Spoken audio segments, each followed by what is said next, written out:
Hello everyone, good morning to all of you and welcome to online study point. दोस्तों, आज है 18 जून और आज की इस वीडियो में हम 18 जून से रिलेटेड करंट अफेयर के सभी इंपॉर्टेंट क्वेश्चन को कवर करेंगे, इसलिए वीडियो को लास्ट तक देखिएगा। और यदि आप लोगों को इस वीडियो की PDF चाहिए तो आप हमारा टेलीग्राम चैनल भी ज्वाइन कर सकते हैं, जिसकी लिंक डिस्क्रिप्शन बॉक्स में दी हुई है।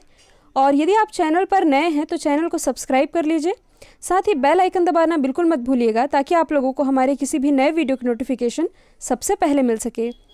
तो चलिए स्टार्ट करते हैं हमारा पहला क्वेश्चन। हाल ही में world day to combat desertification and drought ये कब मनाया गया है? तो ये भी हाल ही में मनाया गया है 17 जून को। और ये दिवस क्यों मनाया जाता है?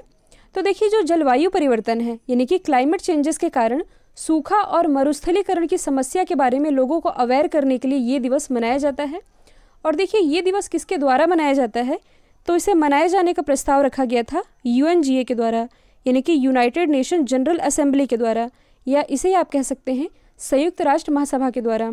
यूनाइटेड नेशन के 6 भाग हैं और उसी में से एक भाग है यूनाइटेड नेशन जनरल असेंबली। इसकी स्थापना हुई थी 1945 में। हेडक्वार्टर स्थित है न्यूयॉर्क में। न्यूयॉर्क, जो कि न्यू वर्ल्ड वेल्थ की रिपोर्ट के अनुसार विश्व का सबसे धनी शहर है। और प्रेजेंट टाइम में इसके अध्यक्ष कौन है? तो ये हैं तिजानी मोहम्मद बंदे, और ये है नाइजीरिया से। तो ये भी आप याद रखेंगे। और इस बार जो ये डे मनाया गया है, इसकी थीम क्या रही है? तो इस बार की थीम थी food feed fibre, the links between consumption and land. तो थीम भी आप याद रखेंगे। अब हम जून मंथ के इंपॉर्टेंट डे रिवाइज कर लेते हैं। 1 जून को मनाया गया है वर्ल्ड फूड डे और ग्लोबल डे ऑफ पेरेंट्स। 2 जून को मनाया गया है तेलंगाना राज्य स्थापना दिवस। 3 जून को मनाया गया है वर्ल्ड बाइसिकल डे। 5 जून को मनाया गया है वर्ल्ड एनवायरनमेंट डे। 7 जून को मनाया गया है वर्ल्ड फूड सेफ्टी डे। 8 जून को मनाया गया है वर्ल्ड ओशियन डे यानी कि विश्व महासागर दिवस और वर्ल्ड ब्रेन ट्यूमर डे। 12 जून को मनाया गया है world day against child labour. और 14 जून को मनाया गया है वर्ल्ड ब्लड डोनर डे। और 16 जून को मनाया गया है international day of family remittance. तो ये सभी आप याद रखेंगे। नेक्स्ट है, हाल ही में मनरेगा के तहत सबसे ज़्यादा रोजगार देने वाला राज्य कौन बना है? तो देखिए, कुछ समय पहले मैंने आप लोगों को बताया था ये था छत्तीसगढ़, लेकिन अब इसे पीछे छोड़ते हुए मनरेगा के तहत सबसे ज़्यादा रोजगार देने वाला राज्य बन गया है उत्तर प्रदेश, यानी कि ऑप्शन बी। अब यहाँ पर जो मनरेगा लिखा है, इसकी फुल फॉर्म क्या होती है? Mahatma Gandhi national rural employment guarantee act, या इसे आप हिंदी में कह सकते हैं महात्मा गांधी राष्ट्रीय ग्रामीण रोजगार गारंटी योजना। यह है इसकी फुल फॉर्म। और देखिए, ये नरेगा का ही परिवर्तित रूप है। पहले इसका नाम था नरेगा, लेकिन 2 अक्टूबर 2009 में इसका नाम परिवर्तित करके कर दिया गया मनरेगा।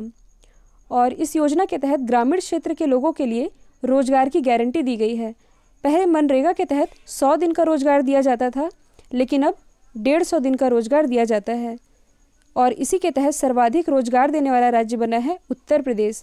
देखिए, हाल ही में एक डेटा जारी किया गया था और उस जारी किए गए डेटा के अनुसार उत्तर प्रदेश राज्य में मनरेगा के तहत 57,000 ग्राम पंचायतों में लगभग 57,12,975 श्रमिकों को रोजगार मिला है। तो अब हम डिस्कस कर लेते हैं उत्तर प्रदेश के बारे में। आप मैप में देख सकते हैं इसकी लोकेशन। इसकी राजधानी है लखनऊ, और लखनऊ ये कॉन्स्टिट्यूंसी है रक्षा मंत्री राजनाथ सिंह जी की। ये गोमती नदी के किनारे स्थित है और इसी लखनऊ के 4 बाग रेलवे स्टेशन से भारत का पहला हेल्थ ATM भी लॉन्च किया गया है।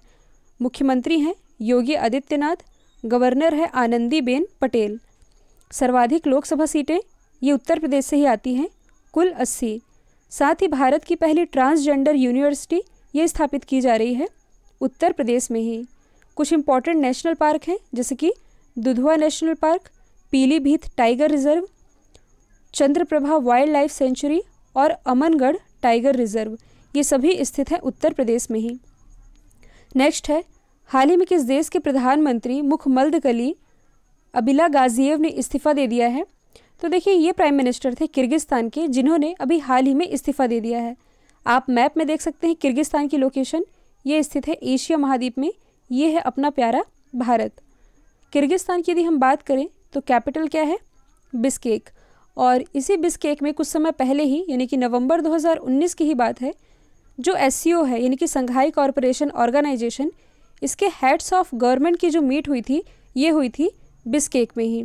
ये तो हुई कैपिटल। करेंसी क्या है, तो ये है किर्गिस्तानी सोम। तो मैप में आप किर्गिस्तान की लोकेशन याद रखेंगे कि ये किस महाद्वीप में स्थित है। आप ये भी देख सकते हैं कि ये किन किन कंट्रीज़ के साथ बॉर्डर शेयर कर रहा है। कजाकिस्तान, उज्बेकिस्तान, तजाकिस्तान और ये चाइना के साथ भी बॉर्डर शेयर कर रहा है। नेक्स्ट है, हाल ही में किस राज्य ने IT पेशेवरों के लिए कर्मभूमि नौकरी पोर्टल लॉन्च किया है, तो ये भी हाल ही में लॉन्च किया है वेस्ट बंगाल गवर्नमेंट ने। देखिए ये जो पोर्टल है कर्मभूमि पोर्टल, ये एक तरह के सेतु का काम करने वाला है, यानी कि एक ब्रिज का काम करेगा। और कैसे करेगा, किसके बीच करेगा, तो देखिए ऐसे कोई भी व्यक्ति जो कि IT पेशे से रिलेटेड हैं और जो IT कंपनी है उस राज्य में, इन दोनों के ही बीच एक सेतु का कार्य करेगा। और इस कर्मभूमि पोर्टल का यूज़ करके राज्य में जो भी IT प्रोफेशन के व्यक्ति हैं ये उस राज्य में स्थित IT कंपनी से जुड़ सकेंगे और नौकरी प्राप्त कर सकेंगे। यही है कर्मभूमि पोर्टल, जिसे कि लॉन्च किया है वेस्ट बंगाल गवर्नमेंट ने। आप मैप में देख सकते हैं इसकी लोकेशन। पश्चिम बंगाल की यदि हम बात करें तो कैपिटल क्या है, कोलकाता, जो कि हुगली नदी के किनारे स्थित है। और इसी हुगली नदी पर प्रसिद्ध हावड़ा ब्रिज भी बनाया गया है। मुख्यमंत्री हैं ममता बनर्जी, गवर्नर है जगदीप धनखड़। कोलकाता उच्च न्यायालय के मुख्य न्यायाधीश तो ये हैं TBN राधाकृष्णन। और देखिए जो CA है यानी कि citizen amendment act, citizen amendment act के विरुद्ध प्रस्ताव पारित करने वाला भारत का ये चौथा राज्य है। पहला कौन सा है, केरल। साथ ही पहला ऐसा प्रोडक्ट जिसे GI टैग मिला था तो ये मिला था 2004 में दार्जिलिंग चाय को, जो कि पश्चिम बंगाल में ही स्थित है। नेक्स्ट है, हाल ही में अमेरिकी सैन्य अकेडमी से स्नातक की उपाधि पाने वाली पहली सिख कौन बनी है, तो ये भी हाल ही में बन गई है अनमोल नारंग। देखिए US मिलिट्री एकेडमी में ग्रेजुएट होने वाली ये पहली सिख बनी है। और ये जो अनमोल नारंग है ये लगभग 1100 कैडेटों में से एक हैं जिन्होंने न्यूयॉर्क के प्रीमियर कैंपस में सेकेंड रैंक के साथ यानी कि सेकेंड लेफ्टिनेंट रैंक के साथ ग्रेजुएट हुई हैं। तो इनका नाम आप याद रखेंगे।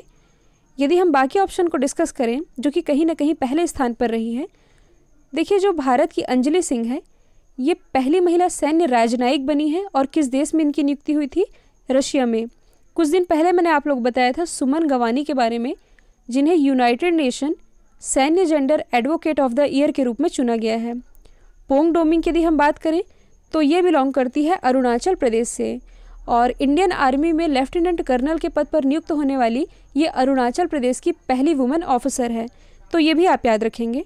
नेक्स्ट है, हाल ही में कौन सा देश global partnership on artificial intelligence में शामिल हुआ है, तो ये भी हाल ही में शामिल हो गया है अपना देश भारत। और भारत इसमें बतौर संस्थापक सदस्य शामिल हो गया है। यदि हम बात करें GPAI की यानी कि global partnership on artificial intelligence की, तो देखिए ये एक इंटरनेशनल पहल है यानी कि अंतर्राष्ट्रीय पहल है।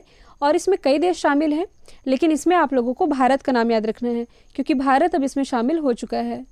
और इसकी खास बात यह है कि इसमें आर्टिफिशियल इंटेलिजेंस से जुड़ी जो भी प्रॉब्लम्स है उसके समाधान के लिए ये कई देशों की एक तरह की पहल है, अंतर्राष्ट्रीय पहल है, जो कि सभी देशों के यानी कि जो भी मेंबर कंट्रीज़ हैं इसकी, उन देशों के एक्सपर्ट्स जो होंगे उन्हें एक साथ एक मंच पर आने का मौका देगा।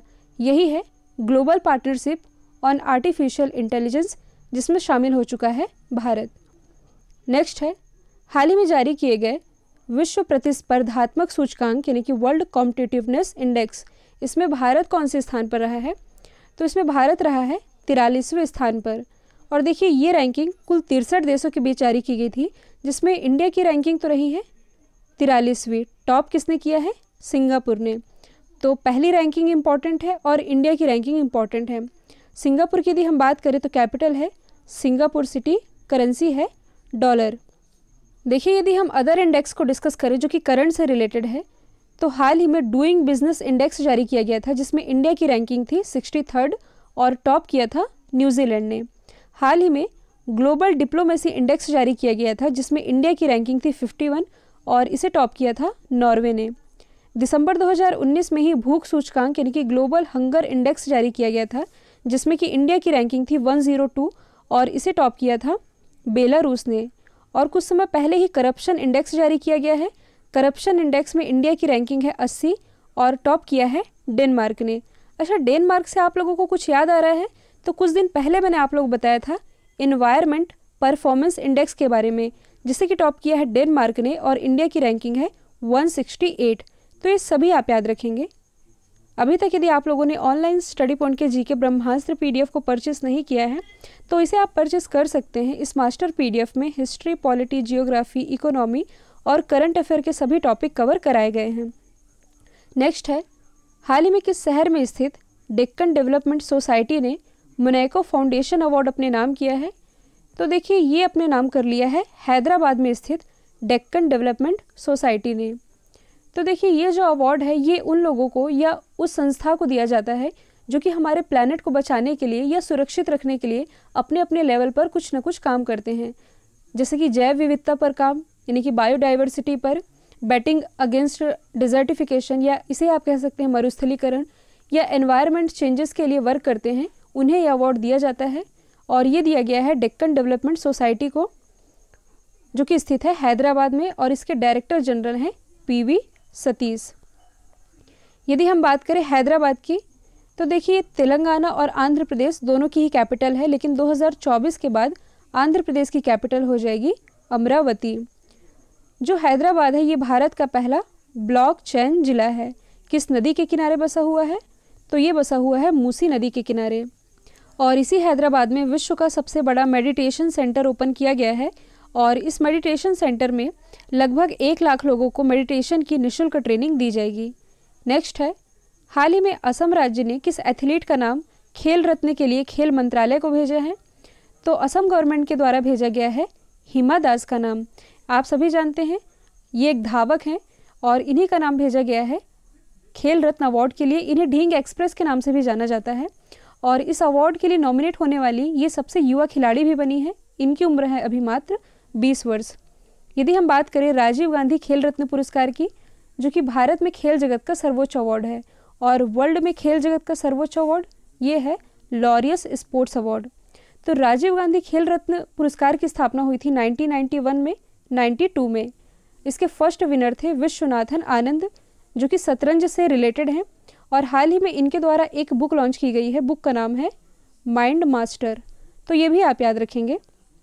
अब देखिए, यदि हम अदर ऑप्शन को डिस्कस करें जो कि करंट से रिलेटेड है, तो कुछ दिन पहले मैंने आप लोग बताया था कि खेल रत्न पुरस्कार के लिए विनेश फोगाट और रानी रामपाल का नाम भी नामित किया गया है। जो विनेश फोगाट है इनका नाम नॉमिनेट किया गया है रेसलिंग फेडरेशन ऑफ इंडिया के द्वारा, क्योंकि ये एक रेसलर हैं और ये बिलोंग करती है हरियाणा से। साथ ही टोक्यो ओलंपिक के लिए क्वालिफाई करने वाली ये भारत की पहली एथलीट भी बनी है। टोक्यो ओलंपिक जो कि अगले वर्ष होने हैं। रानी रामपाल जो कि हॉकी महिला टीम की कैप्टन भी हैं, और world games athlete of the year के रूप में अभी हाल ही में इन्हें चुना गया है। और world games athlete of the year के रूप में चुने जाने वाली ये विश्व की पहली हॉकी खिलाड़ी भी बनी हैं। यदि हम बात करें मीराबाई चानू की, जो कि एक बॉक्सर हैं, और 2018 में ही मीराबाई चानू और विराट कोहली को राजीव गांधी खेल रत्न पुरस्कार से सम्मानित किया जा चुका है। 2019 में किसे सम्मानित किया गया था? बजरंग पुनिया और दीपा मलिक को। तो ये सभी आप याद रखेंगे। नेक्स्ट है, हाल ही में केंद्र सरकार ने किस नाम से health care supply chain portal launch किया है? तो ये भी हाल ही में लॉन्च किया गया है आरोग्य पथ health care supply chain portal.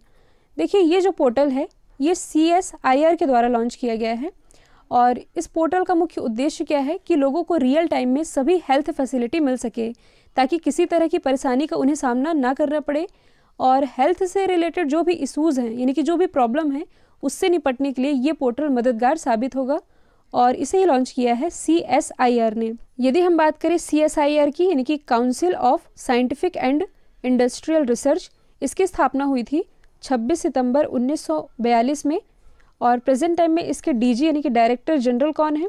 तो ये हैं शेखर मांडे। तो इनका नाम भी आप याद रखेंगे। कल मैंने आप लोगों से पूछा था हाल ही में फिलीपींस में इंडिया के नेक्स्ट एम्बेसडर कौन बने? तो इसका राइट आंसर था शंभू S कुमारन। अब आप लोगों के लिए आज का सवाल है, हाल ही में नासा ने पहली बार किस महिला को स्पेस फ्लाइट प्रोग्राम का प्रमुख नियुक्त किया है? तो इसका जो भी आंसर कमेंट बॉक्स में दीजिएगा, मैं आप सभी के कमेंट्स रीड करती हूँ, और इस वीडियो को एटलीस्ट एक स्टडी रिलेटेड रूप में शेयर ज़रूर करिएगा। तो आज के लिए इतना ही। Thank you so much.